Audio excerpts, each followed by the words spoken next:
From the moment I realized my wife would always love another man more than me, I knew our marriage was doomed. But I never imagined it would take a terminal diagnosis for her to beg for a second chance. Welcome to Lobby Stories. Chapter 1. My name is Mark, and I work as an assistant director at G Group Productions, a company led by the enigmatic and captivating Tina, my wife. Yes, we're married, though no one knows about it. It's a secret we've kept for 3 years now. Our relationship began in a way that might seem like a dream to some, but for me, it's been a complex, emotional journey that has brought me to the brink of despair. I was fresh out of college, starry-eyed, and desperate to make my mark in the world of film. I auditioned for countless roles, hoping for that one breakthrough that would catapult me into stardom. But as the months turned into years, the dream of becoming an actor began to fade, replaced by the harsh reality of constant rejection. Then, Tina entered my life. She was like a vision, a beacon of hope amidst my struggles. She was the kind of woman whose presence could turn heads in any room, elegant, poised, and with a beauty that seemed almost otherworldly. As the head of G Group Productions, she commanded respect effortlessly. But behind that polished exterior, I sensed a vulnerability, a sadness that made her all the more intriguing. I had heard whispers that she had recently gone through a painful breakup, and perhaps that's why she took notice of me. When Tina asked me out on a date, I was stunned. It felt surreal that someone like her, with her grace and status, would be interested in someone like me, a struggling actor with nothing to offer but unfulfilled dreams.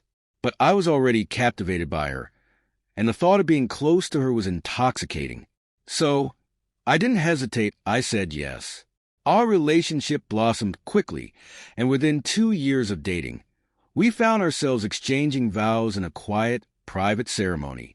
I thought I was the luckiest man alive, but as the years have passed, the reality of our marriage has become something far different from the fairy tale I had envisioned. Tina, once the source of my greatest happiness, has become the cause of my deepest sorrow.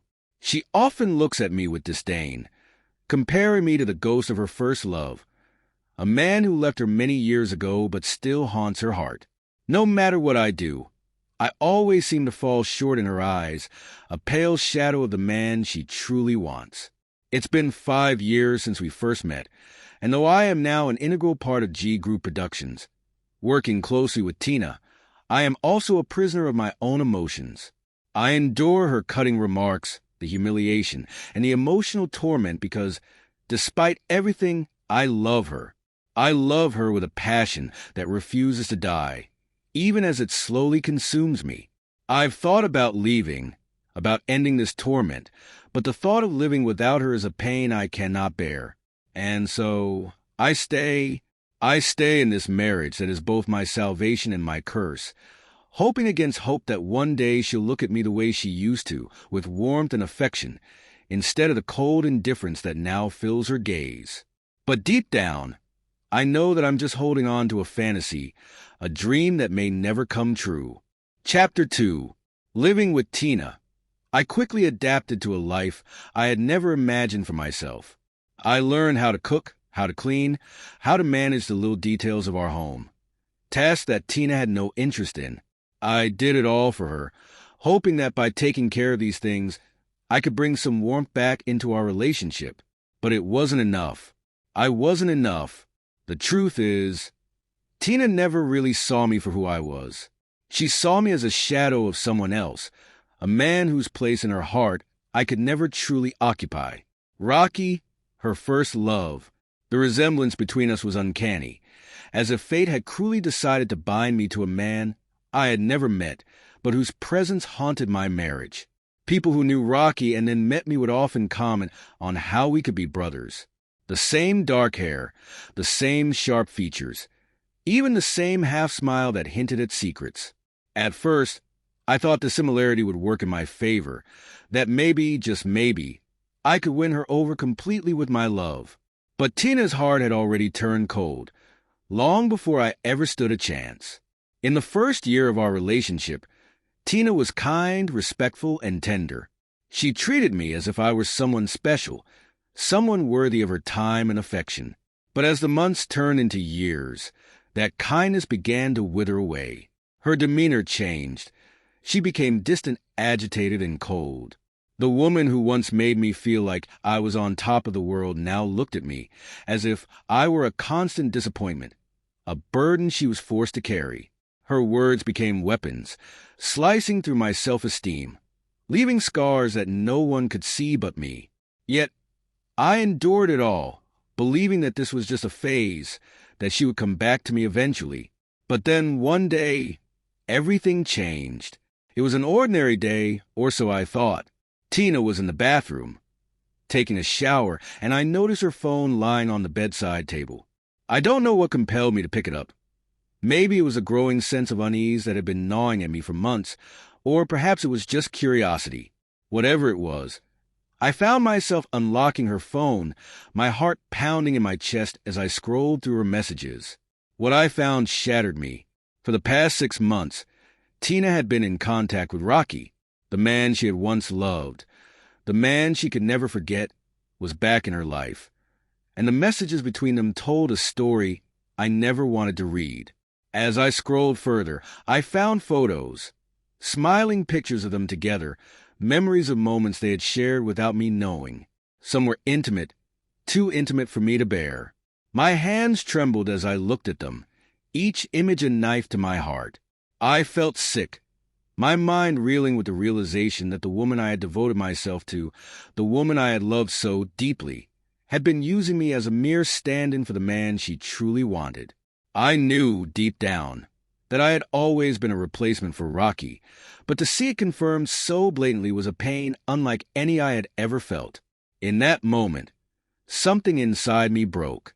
I quickly transferred some of the photos to my phone, needing evidence of what I had seen, as if to prove to myself that this nightmare was real.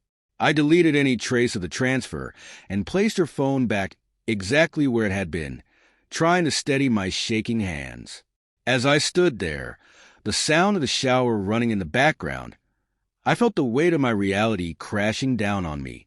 The woman I had spent years trying to please, the woman I had hoped would one day love me as much as I loved her, had betrayed me in the worst possible way.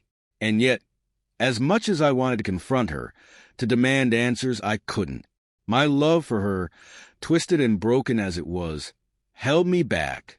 I returned to the kitchen, where the dinner I had prepared sat waiting. But now, it all felt meaningless. My world had shifted, and nothing would ever be the same again. Chapter 3. The night felt endless, a dark tunnel with no light at the end. The images of Tina and Rocky haunted me, a relentless loop of betrayal that played over and over in my mind. I couldn't escape it, couldn't find a moment of peace. My heart felt as though it had been pierced by a million needles, the pain unbearable, leaving me hollow and shattered. But by morning, a cold clarity had settled in. I knew what I needed to do. I needed to leave, to escape this nightmare and return to my hometown where I could find some semblance of peace. But when the morning came, I found myself weakened, my body betraying me just as my heart had been betrayed. A high fever and a pounding headache had taken hold, leaving me feeling more vulnerable than ever. Desperate, I reached out to Tina. "I'm not feeling well. I think I have a fever," I told her, hoping she might show a flicker of concern, a hint of the woman she once was. But she barely looked at me, dismissing my words with a cold indifference as she left for the day, leaving me alone in my misery. Left with no other option, I called my friend Robin, who rushed over without hesitation. He helped me to the hospital, his face lined with worry as he supported me through the sterile hallways. After what felt like an eternity of waiting, the doctor finally came in with the results. His expression was grave, his words a death sentence. "Mark, you have stage 4 stomach cancer. It's advanced, and I'm afraid you have about 3 months left." The words hit me like a sledgehammer, knocking the breath out of me. The pain I had felt before now seemed like nothing compared to this. I was going to die. In 3 months, my life would be over, and there was nothing I could do to change that. Robin was devastated, pulling me into a tight embrace, his voice breaking as he tried to console me. You've been through so much, Mark. You've endured more than anyone should. Now it's time to live for yourself. Let's go back to your hometown. You don't have to face this alone." I managed a weak smile, touched by his concern. "I know, Robin, but there are things I need to finish first. Let me take care of that, and then we'll go." That night, I sat in our empty apartment, the weight of the diagnosis pressing down on me. I had already prepared divorce papers earlier, knowing that I couldn't stay in this toxic marriage any longer. When Tina finally came home, drunk and oblivious to the storm raging inside me, I didn't show her the papers right away. Instead, I asked her for a divorce, my voice steady despite the chaos in my heart. She froze, the alcohol dulling her senses but not her anger. Her face contorted with rage, and without warning, she slapped me hard across the face. "Forget it," she snarled. "Go to bed and stop trying to get my attention with these childish tricks. This isn't going to work." I didn't argue. I had no fight left in me. I went to the bedroom, the sting of her slap still fresh on my cheek, and lay down, staring at the ceiling as the darkness closed in around me. The next morning, I was up early, sitting silently in the living room, waiting for her. My mind was made up, and there was no turning back. When Tina finally emerged, bleary-eyed and hungover, I didn't waste any time. I handed her the divorce papers, my hand steady as I looked her in the eye. "Let's end this," I said, my voice firm but devoid of emotion. Tina stared at the papers in disbelief, her eyes flicking back and forth between the pages and my face. For a moment, I saw something flicker in her expression. Fear, regret, maybe even a hint of sadness. But it was too late for that now. The damage was done, and there was no repairing what was broken. As she stood there, speechless, I felt a strange sense of peace wash over me. I was finally taking control of my life, even if it was only for the short time I had left. Chapter 4. Tina's eyes widened in disbelief as she held the divorce papers in her hands. For a moment, I saw her facade crack, but she quickly composed herself, tossing the papers into the trash with a sweet yet dangerously controlled voice. "If you leave me," she whispered, leaning in close, "I'll ruin your career and your reputation. You'll be nothing without me." I couldn't help but smirk, a bitter smile tugging at the corners of my lips. "Do whatever you want, Tina, but first divorce me." Her eyes narrowed, her anger barely concealed beneath her calm exterior. Without another word, she stormed off to the bedroom, returning moments later with a bank card. She threw it at me, the plastic bouncing off my chest and landing on the floor. "Is this what you want?" she spat, her voice dripping with disdain. "Take it, but don't ever think you can manipulate me with this divorce nonsense." I picked up the card, studying it for a moment before letting it drop to the floor. I knew Tina too well. She was stubborn and possessive, never one to let go of what she considered hers. If she couldn't have control, she would destroy whatever was slipping through her fingers. There was no reasoning with her, no peaceful resolution. I was left with only one option, to take the fight to court. As soon as the news of our marriage hit the public, it spread like wildfire. No one had known that Tina and I were married, and the revelation shook the media. But Tina, ever the strategist, quickly shifted the narrative in her favor. In public, she appeared by Rocky's side, fueling rumors that they were a couple. The media lapped it up, casting me as a third wheel in my own marriage. The backlash was swift and brutal. Negative PR campaigns flooded the internet, with people labeling me a simp and mocking my relationship with Tina. My social media accounts were bombarded with insults. The narrative twisted to paint me as a desperate man who had forced Tina into marriage. The internet was relentless, tearing apart what little was left of my dignity. Tina didn't stop there. She released a press statement, claiming that I had coerced her into marriage, painting herself as the victim. The world rallied behind her, and soon I began receiving death threats from people who had bought into her lies. Each message was a stab to the heart, a reminder of how far I had fallen. The next day, Tina and Rocky confronted me. their presence a looming shadow over my life. Tina looked at me with a mixture of pity and triumph, while Rocky stood by her side, his expression smug and satisfied. "You're nothing without Tina's support," Rocky sneered, his voice dripping with arrogance. "Come back like the dog you are, and maybe we'll let you crawl back into your pathetic little life." I stared at them, feeling the weight of their words, but I refused to let them see my fear. I had been through too much to crumble now. "I'd rather be nothing than live under your shadow," I replied, my voice steady despite the turmoil inside me. But as I walked away, the reality of my situation settled in. I was alone, battling not just the woman I had once loved, but the entire world that now stood against me. And with every passing day, the clock ticked closer to the end of my time, leaving me to wonder if I would ever find peace before my final breath. Chapter 5. I was resolute. The divorce was the only way to free myself from this nightmare. I looked Tina in the eyes, my voice calm but firm. "Please, don't make this harder than it has to be. Just let me go." My words only fueled her anger. She glared at me, her eyes flashing with a mixture of fury and hurt. "Fine," she spat. "But don't you dare come crawling back to me later, not even if you're dying. I will never come back to you." I smiled faintly, knowing this was the end. Okay. The divorce proceeded without much resistance, but the final blow came when I demanded $40 million as compensation. Tina's face twisted in rage. "So this is what you were after all along," she hissed. "Money. That's all you ever wanted." The internet, ever eager to jump on the latest scandal, turned its wrath on me once more. The headlines painted me as a greedy opportunist, and the online mobs tore me apart, accusing me of trying to profit from the marriage. It was all too much. I turned off my phone, tossed it into the trash, and left the chaos behind, leaving with Robin to my hometown, a quiet place where I could spend my remaining days in peace. I was admitted to the small local hospital, where the stark reality of my condition became impossible to ignore.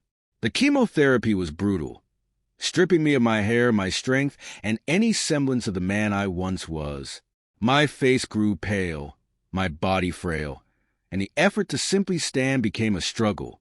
Robin was there every step of the way, his presence a constant comfort in the bleakest of times.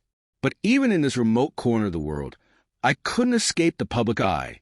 A few people at the hospital recognized me, snapping photos as I sat slumped in a chair, the pain etched across my face.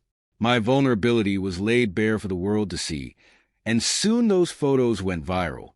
The internet exploded once again, but this time the narrative shifted. People who had once scorned me now claimed that justice had been served, that karma had caught up with me. The images were tagged with Tina and Rocky's names, the world seemingly rejoicing in my suffering.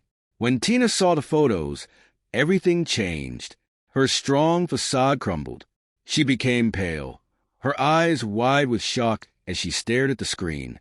The tears came then, uncontrollable sobs racking her body as the weight of what she had done finally hit her. She immediately ordered her secretary to find out where I was, determined to see me, to make things right. It didn't take long for her to discover that I had used the $40 million to pay for my treatment at the very hospital where I was now lying. The next day, she appeared at my bedside. I was unconscious when she arrived, but when I finally woke, I saw her sitting there, her hand gently holding mine. She looked different. Her once vibrant appearance had faded, replaced by a gaunt, sorrowful figure. She had lost so much weight, and her eyes were red and swollen, tear stains marking her cheeks. "Why are you here?" I asked, my voice weak but laced with bitterness. "I don't need you. Please, just go." Her eyes filled with tears again, something fragile and broken in her gaze. "Mark, please," she whispered, her voice trembling. "I'm so sorry. I never knew, I never thought, I should have known. Why didn't you tell me about your condition?" I stared at her, the woman I had once loved more than anything, and felt a pang of sadness for what we had lost. "Have you ever truly thought of me, Tina?" I asked softly, the words hanging heavy in the air. Why are you showing concern now, when it's too late?" She broke down, sobbing uncontrollably, her body shaking with the force of her regret. But as I lay there, watching her cry, I realized that the closure I needed would not come from her tears or her apologies. It had to come from within me, from accepting that our story was over, and that I had to let go of the past to find peace in the time I had left. Chapter 6. Robin burst into the hospital room, his fury palpable the moment he saw Tina at my bedside. His eyes burned with rage, and without hesitation he marched over, grabbing her arm and pulling her out of the room. "You don't deserve to be here," he hissed, his voice low and threatening. "You have no right to be with him now." Tina, who had been reduced to a shadow of her former self, looked up at Robin with tear-filled eyes. "Please, Robin, I'm so sorry," she whispered, her voice cracking. "I know I was wrong. I just want to make things right." Robin wasn't moved by her pleas. He was my best friend, the one who had stood by me through the darkest times, who had seen firsthand the hell I endured every day with Tina. His face was etched with anger as he reminded her of all the pain she had inflicted on me, how her cruelty had torn me apart, how her betrayal had shattered my heart, and how her actions had pushed me to the brink of death. "You destroyed him, Tina," Robin said, his voice trembling with emotion. "You broke him down, piece by piece, until there was nothing left. And then, when he was at his weakest, you unleashed your negative PR, turning the world against him. You made him suffer, not just physically, but emotionally, until he couldn't take it anymore." Tina stood frozen as Robin pulled out his phone, showing her the hateful comments that had flooded the internet during that time. Each one was a dagger, a cruel reminder of how the world had turned on me, all because of her lies. Her face went pale as she read them, the weight of her actions crashing down on her. Unable to respond, she turned and quietly left the hospital, her once defiant spirit crushed under the burden of her guilt. The next day, as I lay in my hospital bed, I saw Tina on the news. She was standing in front of a podium, her face pale and drawn, as she confessed to everything she had done. Her voice shook as she asked for my forgiveness, her words a public admission of her sins. She spoke of how she had wronged me, of how she had let her bitterness and anger destroy our lives, and of how she now wanted to reconcile, to make amends before it was too late. I watched her with a detached calm, the television screen blurring as my eyelids grew heavy. I didn't know what to feel. Perhaps there was a sense of closure, a release from the pain that had gripped me for so long. But as I drifted off to sleep, something different stirred within me, a sense of peace, a contentment that I hadn't felt in years. For the first time in a long while, I felt truly happy, truly relieved. The next day, I passed away quietly, my body finally succumbing to the cancer that had ravaged it. Robin took care of my funeral, making sure everything was done according to my wishes. He also made it clear that Tina was not welcome, standing guard as she pleaded and sobbed outside the church, begging for one last chance to say goodbye. But Robin remained firm, refusing to let her in, and as my spirit hovered above, I felt a sense of vindication. I was free. In the days that followed, the internet was abuzz with more news about Tina and Rocky. Their fall from grace was swift and brutal. Tina's company went bankrupt, and she was charged with several crimes, including mental harassment. She accepted her fate with a strange calmness, a smile on her lips as she admitted to the world, "This is my doing. I need to atone for what I've done, especially to the only man I truly loved but always discarded. Now, I'm left with nothing but regret." Her statement went viral, but it was too late for redemption. Rocky, too, faced his downfall, arrested and sent behind bars for orchestrating the smear campaign against me. As the reality of the situation dawned on Tina, the last thread of her sanity snapped. In a final, desperate act of rage and guilt, she picked up a pen from the table and, in one swift motion, stabbed Rocky in the neck, ending his life as swiftly as he had helped ruin mine. Tina's actions shocked the world, but as I watched from above, I felt nothing but a quiet acceptance.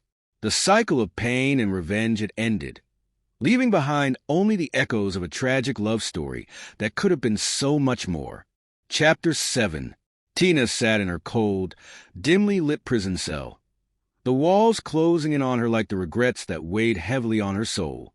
She was a shadow of her former self, once commanding and cold, now reduced to a hollow shell. Tears streamed down her face uncontrollably, each one a drop of the guilt and pain that had consumed her entirely. Her once vibrant spirit had withered away, leaving behind only an empty husk. She had spent countless hours replaying the events of her life, the decisions that had led her here, and the man she had lost. Mark's face haunted her thoughts, his gentle smile, the way he had looked at her with pure love, and the way she had thrown it all away.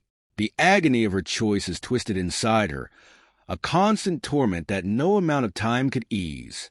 The prison cell, with its cold, unforgiving walls, became a physical manifestation of the prison of her mind.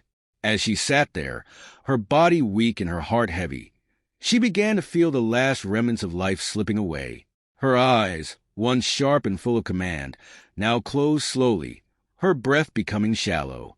She was completely empty, void of the arrogance and pride that had once driven her. Now, all that was left was a deep, unrelenting sorrow. In those final moments, as her eyes closed for the last time, she felt a strange sense of peace. The physical pain of her life faded away, replaced by a floating sensation, as if she was being lifted from the weight of her regrets. When she opened her eyes again, she found herself no longer in the prison cell, but in a vast, serene space. And there, hovering beside her, was Mark. His face was calm, devoid of the pain she had inflicted upon him. Yet there was no warmth in his expression, only a quiet, distant gaze. Tina's heart ached as she looked at him, the man she had wronged so deeply. "Mark," she whispered, her voice trembling, "I'm so sorry for everything. I was wrong, and I wish I could take it all back." Mark said nothing, his expression unchanged. The silence between them was deafening, filled with all the words that had gone unsaid during their time together. Tina's tears began to fall again, but this time they were not just tears of regret. They were tears of acceptance. As she reached out to him, hoping for some form of forgiveness, they both began to fade. The world around them dissolved into a fine mist, and as they vanished into thin air, Tina felt a profound sense of release. She was no longer bound by the physical world or her own guilt.